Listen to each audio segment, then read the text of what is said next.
When dealing with Indigenous patients, it's important to recognise the past.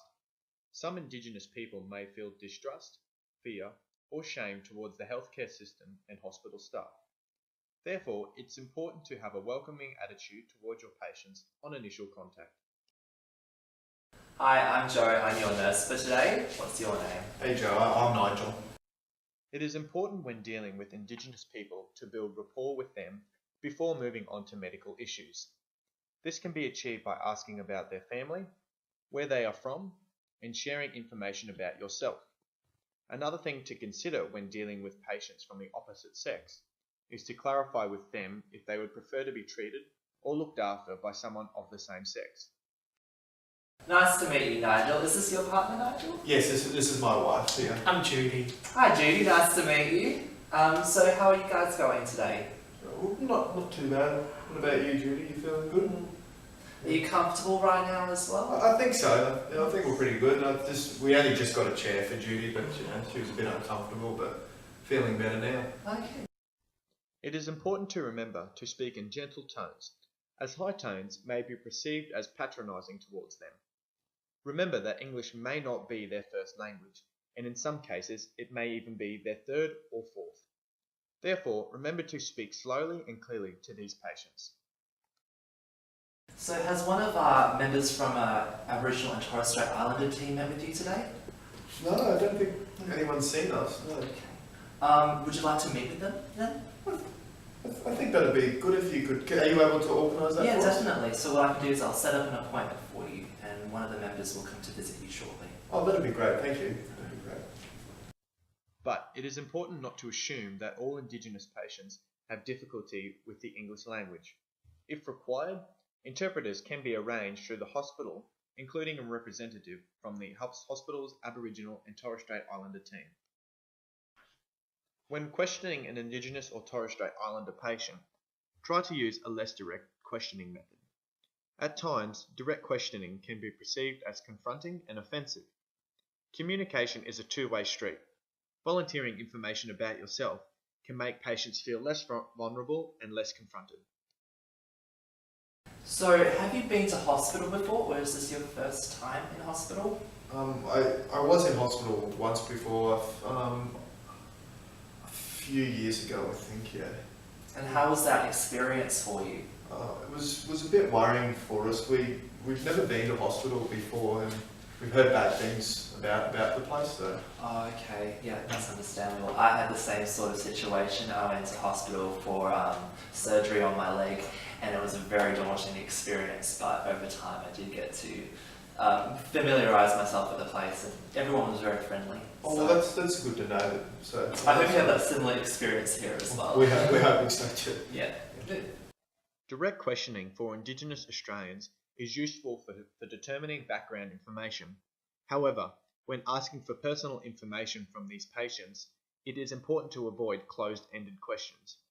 Open-ended questioning encourages Indigenous peoples to communicate more, as they prefer to speak more in a narrative format. Be aware that even if a patient is answering you with a yes response, it doesn't always mean yes to your questions, as they may not understand what you are asking or trying to quickly end the conversation. So I'm just needing to take some observations from you today. Is that okay? Yes.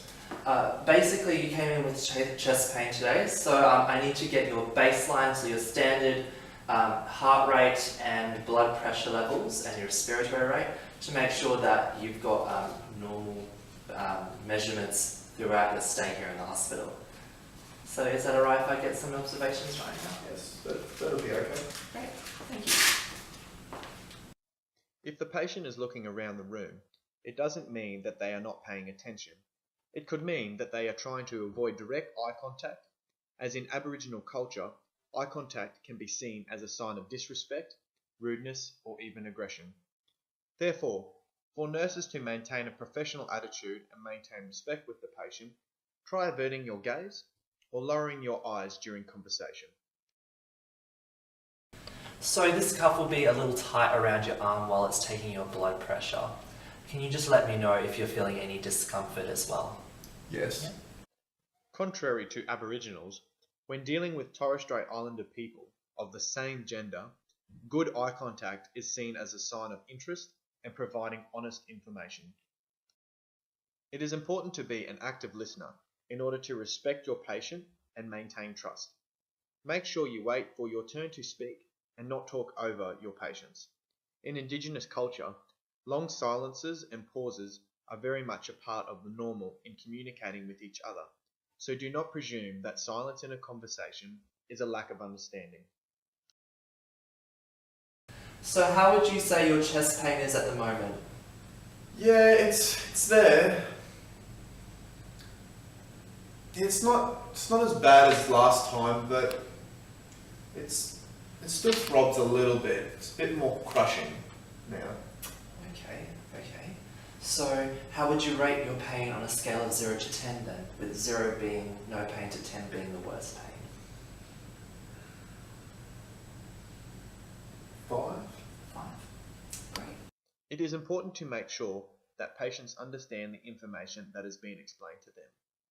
This can include procedures that are being undertaken, diagnosis, and any medications that they may need to take.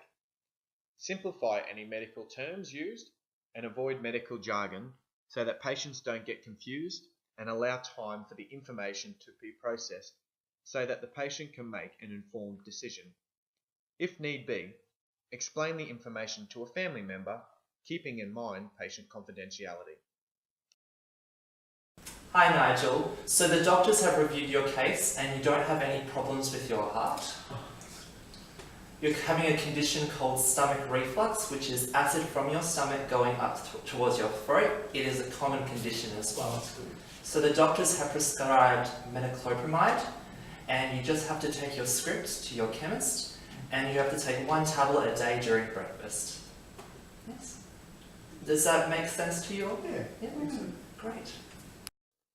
To ensure this information is appropriately conveyed to your patients, use the hospital Aboriginal and Torres Strait Islander liaison services.